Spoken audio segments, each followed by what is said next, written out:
Hello and thanks for joining us from our studios in Israel. I'm Aaron Porras, here with ILTV's Morning Briefing. New shocking developments are in the police probes of alleged corruption committed by Israeli Prime Minister Netanyahu. In a bombshell announcement, investigators have just proclaimed that they are in, quote, unanimous agreement that Netanyahu should face criminal charges and are prepared to recommend the Attorney General file indictments against the Prime Minister. This could very well be the beginning of a firestorm that everyone's been anticipating. Within hours of this announcement, the Prime Minister took to Facebook to reiterate his innocence. But police have been investigating the Prime Minister for alleged corruption in two scandals for several years now. The first case suspects him of allegedly illegally accepting expensive gifts from billionaire friends, and the second alleges that he made a deal for favorable newspaper coverage in exchange for agreeing to crush the paper's rival publication. Police will likely be recommending indictments for the first case for suspected bribery. As of now, it's unclear if they will recommend direct charges for the second. Additionally, the police commissioner has openly accused the Prime Minister of hiring private detectives to find damaging evidence to hurt the police's credibility. Prime Minister Netanyahu says that these are merely, quote, false and delusional insinuations, end quote.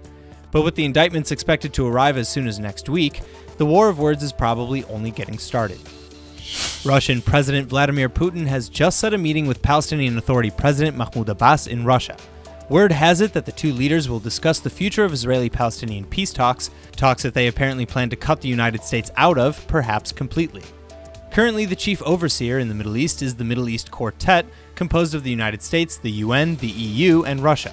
But in light of President Trump's controversial shifts in U.S. foreign policy on the Palestinians, which includes cutting nearly half of its aid to the UN's Palestinian Refugee Agency, as well as Trump's Jerusalem decision, Abbas has declared that Trump can no longer be a, quote, honest broker in the decision.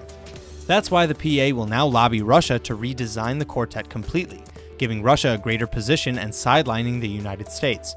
President Abbas has appealed to European foreign leaders recently as well to fill the void they say has been left by the Trump administration. Additionally, the nation of Slovenia recently said that they were mobilizing to officially recognize the state of Palestine as a response to Trump's Jerusalem speech.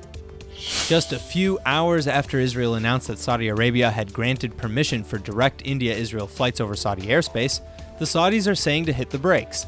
They claim no such deal has been made at all. The denial doesn't come as a total shock, considering Israel and Saudi Arabia do not have any public diplomatic relations. But rumors of secret Israeli-Saudi friendship has been brewing for years, including joint economic, military, and even intelligence operations. This latest deal to use Saudi airspace would be the first major public display of such a relationship, though. And as announced yesterday, the deal would allow direct flights between Tel Aviv and New Delhi, India. The flights would also cut off over 2 hours of travel time by redirecting flights over Saudi airspace instead of around it. India's national airline would be first to offer the flights, and Israeli airline El Al is demanding to be next in line. Prime Minister Netanyahu oversaw the final talks for the deal during his diplomatic mission to India last month, and though the Saudi government may be publicly denying any such deal has ever been made, India's airline is planning to commence the direct flights starting around Passover this year.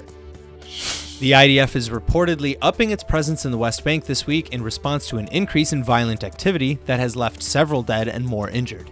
The extra troops will supposedly be deployed primarily to the northern West Bank, where many of the recent attacks have taken place, areas like Nablus and Jenin. Then, in the early morning hours today, Israeli forces arrested 15 suspects in 3 operations. The first, near southern Hebron, saw 6 arrests and the seizure of 4 handguns, 3 air-powered guns, 4 commando knives, thousands of rounds of ammunition, and other military equipment. The IDF said, quote, this was a compound that belongs to a weapons dealer who was arrested at the scene, along with 5 other suspects who were handed over to the Shin Bet for interrogation, end quote. The second raid was at the Al-Fawal refugee camp, where a Palestinian man suspected of throwing Molotov cocktails last month was also apprehended and taken in for questioning. Finally, 8 more arrests were made of Palestinians suspected of violently clashing with soldiers. Going back on earlier promises, Prime Minister Netanyahu has now placed a hold on plans to become a medical cannabis exporter. The decision, he claims, comes at the request of United States President Donald Trump. At the Sunday meeting where he gave the news, Netanyahu said it would not be wise to go against Trump, despite the finance ministry again sticking up for the numerous merits of going forward with the plans, like an expected $1.4 billion annually. As far back as August 2017, Finance Minister Kahlon said the export of medical cannabis is an industry with significant economic potential for the State of Israel, and that exporting will serve as an opportunity for the country to exploit its relative advantage in developing medical products from medical cannabis. Aside from the loss in revenue, however, another unexpected fear of the nixing of this deal is that now literally tons of Israeli cannabis plants might just end up on the black market, rather than being allowed to sit and rot and leaving investors footing the bill. That's all for now. I'm Aaron Porras, and see you later with our main daily broadcast from Israel at 2 p.m. Eastern Time.